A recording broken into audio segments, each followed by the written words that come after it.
There's something that all of us have been hearing a lot about lately, and that is AI. Well, how does that pertain to you? Maybe your finances. There's the man who can give us some of the answers.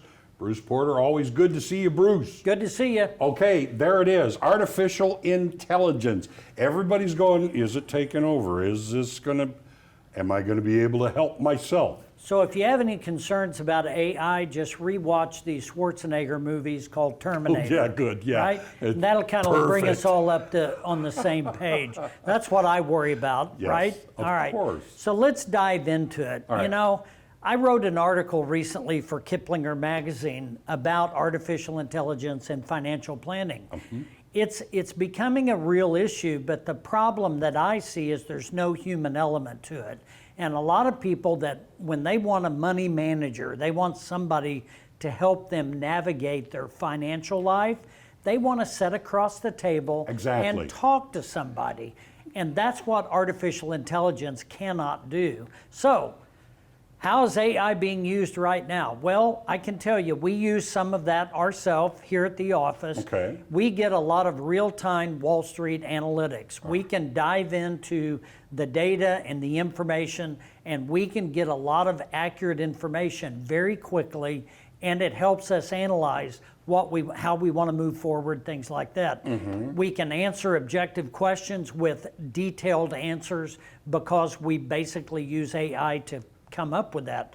Now, AI only follows the money management directions that you give it.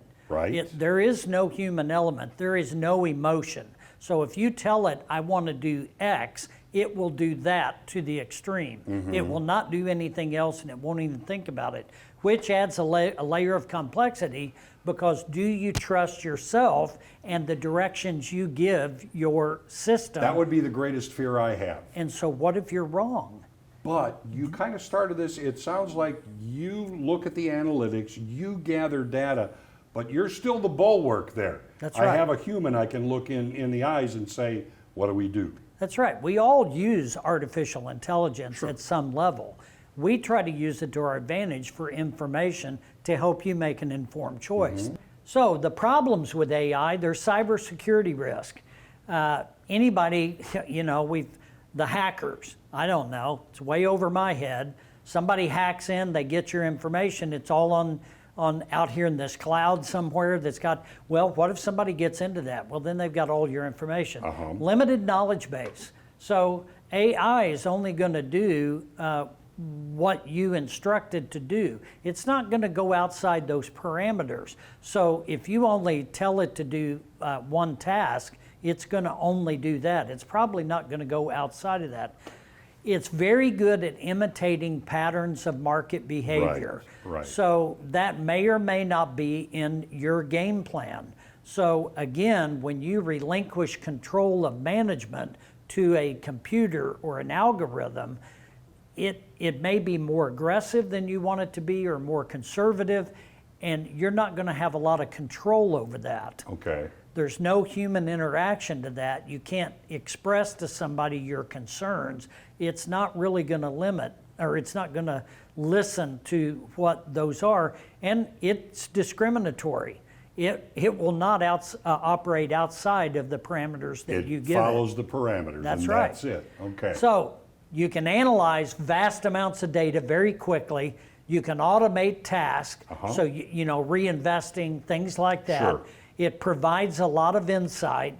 It identifies patterns that can help educate you on how to make decisions with your money. And it's an enhanced financial literacy. So everybody's been on Google.